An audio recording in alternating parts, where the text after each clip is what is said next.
दोस्तों इस वीडियो में हम कक्षा 10th के अध्याय 4 का उदाहरण 3 सॉल्व करेंगे।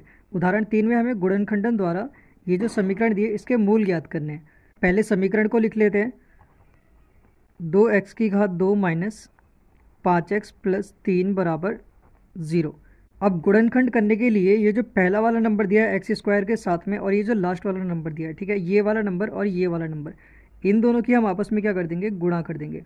और गुणा करके क्या आ रहा है, 6 आ रहा है। ठीक है, तो ये जो नंबर आया हमारे पास में 6। अब हमें कोई दो नंबर ऐसे चाहिए जिनकी गुणा करके 6 आता हो। ठीक है, ऐसे दो नंबर जिनकी गुणा करके 6 आता हो और उन्हीं दोनों नंबरों के बीच में प्लस करने पर 5 आता हो। 5 कहाँ से मिला, ये बीच वाली जो संख्या है, ठीक है, ये वाला 5 आता हो। ठीक है, और हमें ये कैसे पता चला कि ये बीच वाला नंबर प्लस करने पे ही आया है। ठीक है, माइनस करने पर भी आ सकता था।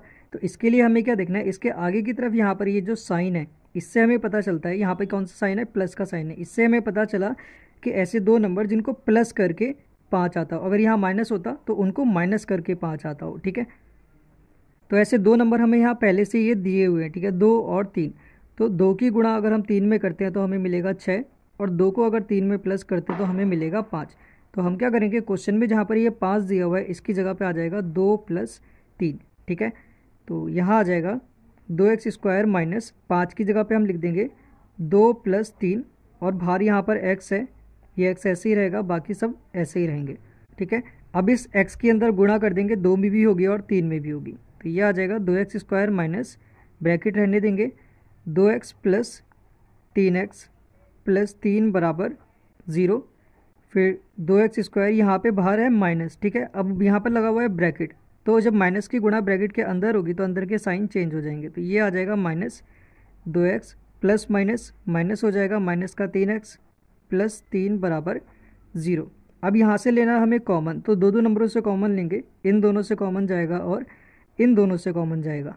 तो कॉमन वो संख्याएं हैं जो इसमें भी हों और इसमें भी हों। ठीक है, तो इसको हम यहाँ पर पहले साइड में करके देखते हैं। जैसे यहाँ पे लिखा है 2x की घात 2, तो 2 गुणा, और x की घात 2 का मतलब है कि x की गुणा 2 बार हो रही है। ठीक है, फिर बीच में क्या है, माइनस का साइन, तो यहाँ पे आ जाएगा माइनस का साइन। अब यहाँ पे है 2 गुणा x। ठीक है, 2 गुणा x, तो यहाँ पे क्या क्या कॉमन है, यहाँ पर भी 2 है और यहाँ पर भी 2 है, तो यहाँ 2 कॉमन आ गया, यहाँ पर भी x है और यहाँ पर भी x है, तो एक x कॉमन आ गया। ठीक है, अब ब्रैकेट लगाएंगे, यहाँ पे कॉमन चला गया ये दोनों, अब बचा यहाँ पे सिर्फ x, तो यहाँ x आ जाएगा माइनस, यहाँ पर कुछ नहीं बचा तो यहाँ पे आ जाएगा 1। ठीक है, तो अब इसकी जगह पे क्या आ जाएगा, ये आ जाएगा, तो यहाँ आ जाएगा 2x ब्रैकेट में x माइनस 1। अब इन दोनों में से कॉमन लेंगे। ठीक है, तो यहाँ पे क्या है, प्लस का साइन है और यहाँ पे बीच में क्या है, माइनस का, तो जो यहाँ ब्रैकेट में संख्या आई है वही ब्रैकेट में संख्या यहाँ पर भी आनी चाहिए। ठीक है, तो हम क्या करेंगे, यहाँ पर भी 3 दिया है, यहाँ पर भी 3 दिया है, तो माइनस का 3 हम क्या करेंगे, कॉमन ले लेंगे, तो यहाँ से 3 चला गया। ठीक है, तो यहाँ पे बच गया x।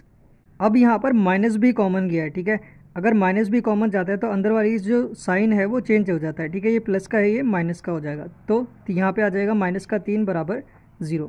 ऐसे ही जब ब्रैकेट खुलता है तब भी अंदर का साइन चेंज होता है, और जब ब्रैकेट लगता है तब भी अंदर का साइन चेंज होता है। ठीक है, वो जब होता है जब हमने माइनस को बाहर कॉमन लिया होता है। जैसे यहाँ पे क्या था, यहाँ पे ब्रैकेट खुला था तो अंदर का साइन चेंज हो गया, अगर वापस से ब्रैकेट लगेगा तो फिर से देखो यहाँ पर साइन चेंज हो रखा है। ठीक है, ऐसे ही यहाँ पर ब्रैकेट हमने लगाया है, ठीक है, और बाहर लिया है माइनस, तो अंदर का साइन ये चेंज हो जाएगा। तो अब यहाँ पे क्या क्या कॉमन है, तो यहाँ पे आ जाएगा 1। ठीक है, क्योंकि 3 कॉमन लिया था तो 3 यहाँ से भी गया और यहाँ से भी गया, तो यहाँ पे 3 के अलावा कुछ नहीं है, तो यहाँ पे बचेगा 1। तो यहाँ आ गया x माइनस 1 और x माइनस 1, तो यहाँ पे x माइनस 1 इधर कॉमन आ जाएगा। इसके अलावा अब क्या बचा, 2x माइनस 3 बचा, तो 2x माइनस 3 बराबर 0। इन दोनों को एक एक बार हम 0 के बराबर कर लेते हैं। ठीक है, x माइनस 1 बराबर 0 और 2x माइनस 3 बराबर 0, तो ये आ जाएगा x बराबर 1 और ये आ जाएगा 2x बराबर 3 और x बराबर 3/2। तो x के दो मूल आ गए, 1 और 3/2।